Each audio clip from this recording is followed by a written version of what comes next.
Hello, everyone. Good morning. My name is Krystle Waters. I've been working in the podcasting industry for quite some time. I've even been on email threads about promo swaps and trailer drops with a lot of people in this room. But today, I am the founder of Pilot Podcasts, a company where we provide listener panels and test podcast content and podcast concepts with listeners outside of a host's original fan base to just gauge the viability of their content. So I have named today's session How Listener Patience Affects Podcast Performance. A provocative title, and I bet you're wondering why I named it that. And that's because over the course of all these panels that I've done, all these tests that I've run, I've noticed consistent feedback. And basically, it's that, you know, listeners will no longer wait for your content to get good.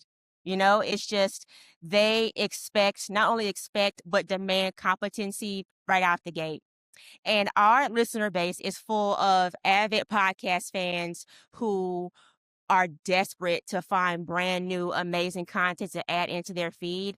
They just are becoming more and more impatient when they decide who they are going to subscribe to.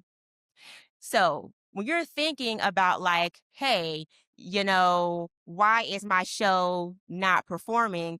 We naturally think about, maybe more marketing, maybe a brand relaunch, or maybe another platform. But what if there was a fourth option, a fourth reason why your show's not performing well? And that is because,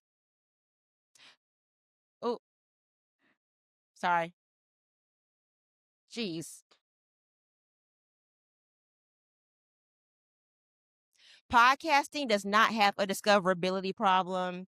It has a creative discipline problem. It's a fancy way of saying maybe your content just is not that good. So, the purpose of this panel is just to tell you what happens when a listener presses play, what makes them stay, what makes them leave, and what can you do to get a little bit of extra patience with your listener. So, the first show I want to talk about, the first case study, is that I worked with a production team that was working on a podcast hosted by three former co-stars of a very famous show in the early 2000s. You can look at these actors' faces and know exactly where they came from. But the podcast was not a rewatch show. That was, a very popular concept at that time. So our hosts and production team were nervous that people would, resent them for the show not being a podcast rewatch show. So they got us to test to see if that was the case. And as you can see in these results, the show tested really well. The host, 4 out of 5 stars, production, 4 out of 5 stars, concept, 4 out of 5 stars. Even with all of the listeners, we asked, 70% overall, they enjoyed the show. So I bet you're thinking, oh my God, this show performed great. They wouldn't be on this presentation if it was actually perfect, because we asked them one question towards the end. Would you subscribe to this podcast? And when we asked them that question, the enthusiasm softened slightly. So we did what our data does do. We dug through the data. We looked through the comments. Why could you enjoy the show overall but not want to subscribe? Why?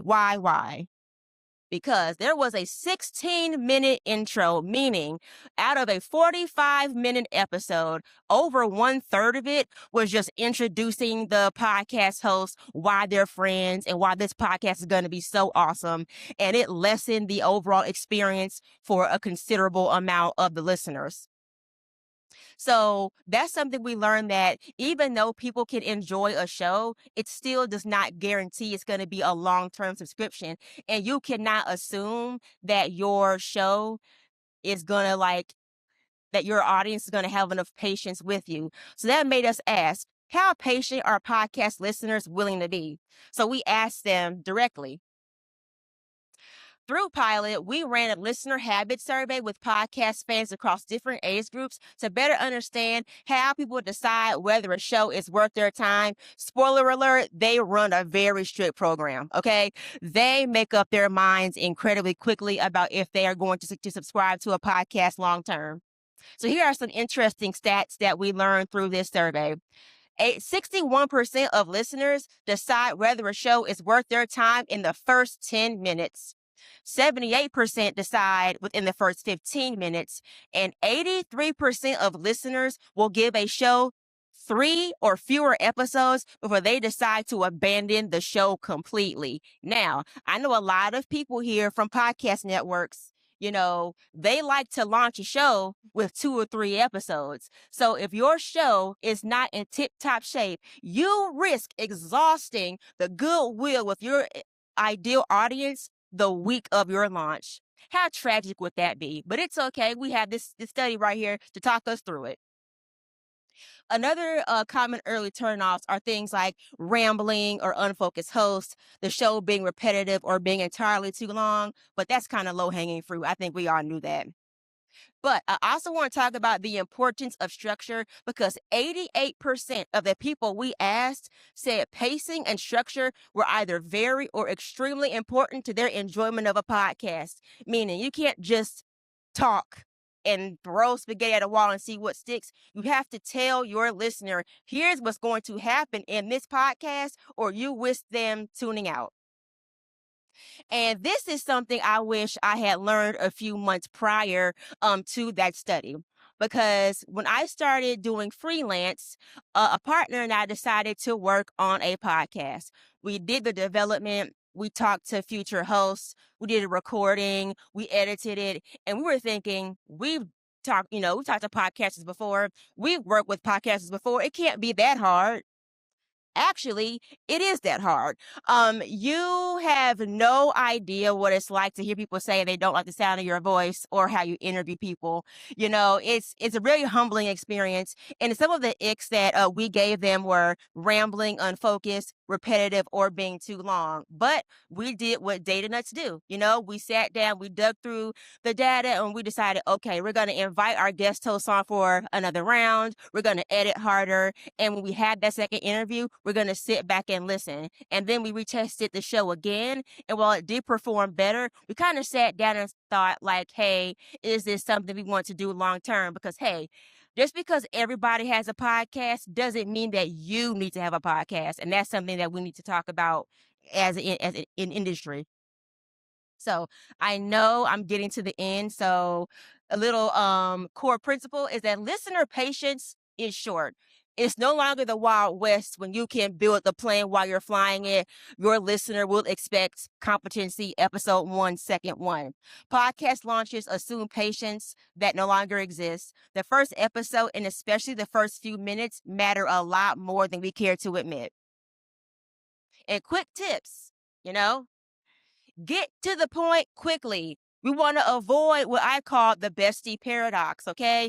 This is a phrase that I coined, meaning when you talk to your listener like they're your best friend and you're talking about inside jokes about what happened in 2005, you might actually alienate your listener. That friendship with your listener has to be earned. Number 2, respect the listener's curiosity. Signal the structure early. Tell them what's going to happen in the podcast so they know what to expect.